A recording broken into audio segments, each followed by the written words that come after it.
में भी तो जोश आएगा।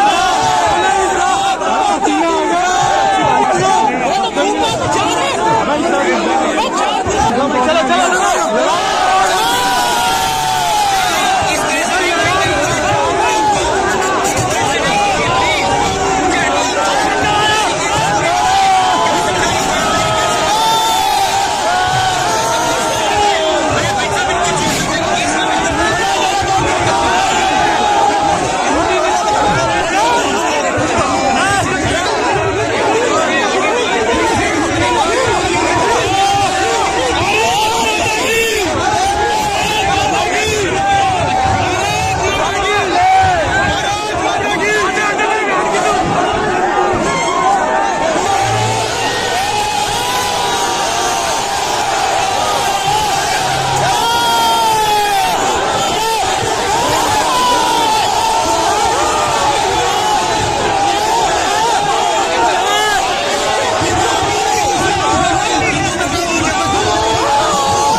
सैलरी मिली या नहीं मिली और उसके बाद रोजगार कब हटाया?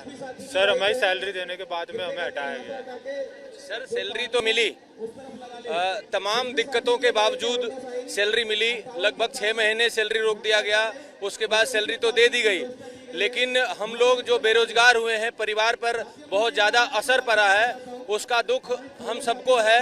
और दिल्ली की सरकार और केंद्र सरकार से हम यही मांग करते हैं कि हमें ज़रूरी नहीं है कि आप सिविल डिफेंस में हमको दोबारा नौकरी दीजिए, हमारा नौकरी जो आप हटाए हैं उसको कहीं पुनः स्थापित करिए, जिससे हमारा रोजमर्रा की जिंदगी चल सके और हमारा परिवार को चलाने में हमें मदद मिल सके। के बीच में हम पिस रहे हैं, यहाँ पे राजनीति का शिकार हमें बनाया जा रहा है और कुछ नहीं हो रहा। पहले तो दिल्ली सरकार ये कहती थी कि मैं आम पब्लिक की सरकार हूँ, मैं आम पब्लिक को देखती हूँ, लेकिन इस समय पे वो आम पब्लिक की सरकार नहीं हो गई है, वो खास हो गई है, आम हो गई है वो बिल्कुल ही। वो इतने करोड़ों के महल में रह रहे हैं, उन्हें ये नहीं दिख रहा कि इतने सारे बेरोजगार हो चुके हैं, हमने इनकी नौकरी छीन ली है। किस वजह से छीनी उन्होंने हमारी नौकरी?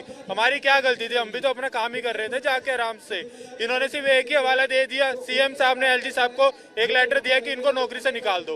एलजी साहब ने बिल्कुल नहीं देखा कि हाँ भाई कितना घर परिवार बेघर होंगे, उन्होंने एकदम से साइन कर दिया। उन्हें कम से कम सोचना चाहिए था कि हाँ भाई इन्होंने अगर प्रस्ताव दिया है तो मैं इसको कैंसिल भी कर सकता हूँ। उन्होंने कुछ नहीं करा, सीधा कह दिया कि निकाल दो इनको नौकरी से। दोनों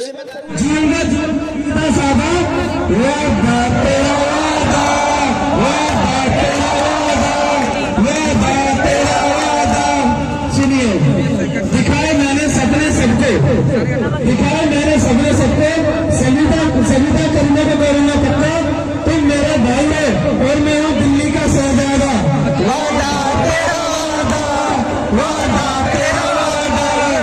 दिल में सबके फ्री वाईफाई, और मोहल्ला क्लिनिक में दवाई। लंदन से बना दूंगा दिल्ली, बोलता हूँ मैं कब और खांसता हूँ सबसे ज्यादा।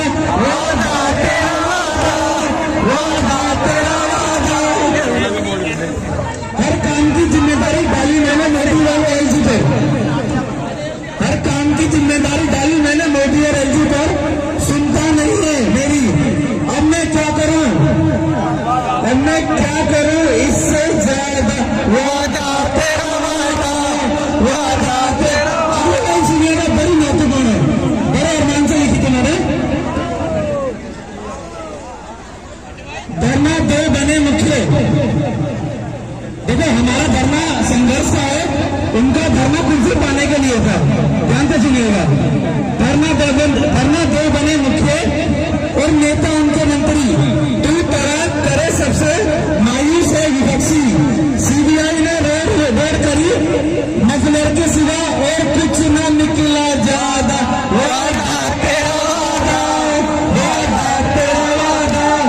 हमारे बेरोजगार माताएं बहने हैं जिनके हमसे हल्के फुल्के मतभेद है, मैं उनको भी साथ में लेता हूं क्योंकि वो भी एक हमारा परिवार है। सबसे पहले आपकी गरिमापूर्ण उपस्थिति को नमन करता हूं। इस धरती के पावन माटी का चंदन अपने माथे पर लगाता हूं और इस मन से इस मंच से इसी मंच से आप सभी को कहना चाहता हूं कि ये फंड हमें नहीं रोक सकी, क्योंकि जब बात परिवार की आती है ना, जब बात पेट की आती है, जब बात भूख की आती है, जब बात बच्चों की आती है, शिक्षा की आती है, उनके भविष्य की आती है, तब एक अंदर से आग निकलती है और ये आज खुद से बोलते हैं कि मैं फंड चीज का परेशान रहूंगी और अपने अधिकार लेकर जाऊंगी। ये हमारी एकता थी और ये हमारा संकल्प था कि जो सरकार ने हमारे साथ गलत किया है, सरकार को गलत फैसले ने 10,000 से ज्यादा लोगों को रोड पर लाकर बैठा दिया, ना तो उनको आगे का पता ना पीछे का पता। 35 से 40% हमारे बीच में वो साथी लोग किराए पर रहते हैं और 40 से 45 वो भी हमारे साथी है जिनकी उम्र 30, 35, 40 हो चुकी है और वो इस उम्र में दिल्ली जैसे राजधानी क्षेत्र में कहाँ नौकरी पाएगा। कितना अन्याय हमारे साथ हुआ, जुर्म हमारे साथ हुआ।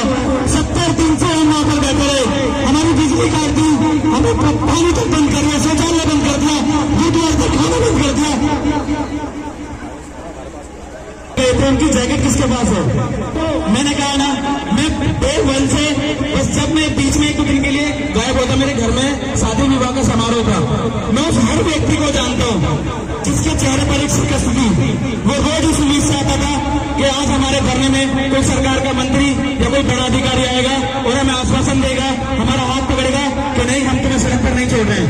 दिन पे दिन बीतते गए और हमारी उम्मीदें टूटती गई। क्यों आज हमें जरूरत पड़ी इस विशाल प्रदर्शन की? पता है आपको? वो जरूरत इसलिए पड़ी कि जब 70 दिन से सरकार ने हमारी आवाज नहीं सुनी, तब हमारी जो इतनी हजारों की संख्या में आवाज है, उस आवाज को एक करना था इस मन से। आज हम यहाँ पर इसलिए आए हैं और आज हम सरकार को बता के जाएंगे कि अगर आप हमारी आवाज नहीं सुनते, हम 11,000 लोगों का दुख नहीं सुनते, हमारे परिवार का दुख नहीं सुनते, तो हम आने वाले समय में यहाँ पर जो सड़कें हैं, आज तो हमारे 1,000, 2,000, 3,000 के लोग हैं, लेकिन हम आपसे वादा करते हैं अगर आपने जल्द से जल्द हमें नौकरी नहीं दी तो हम फिर दोबारा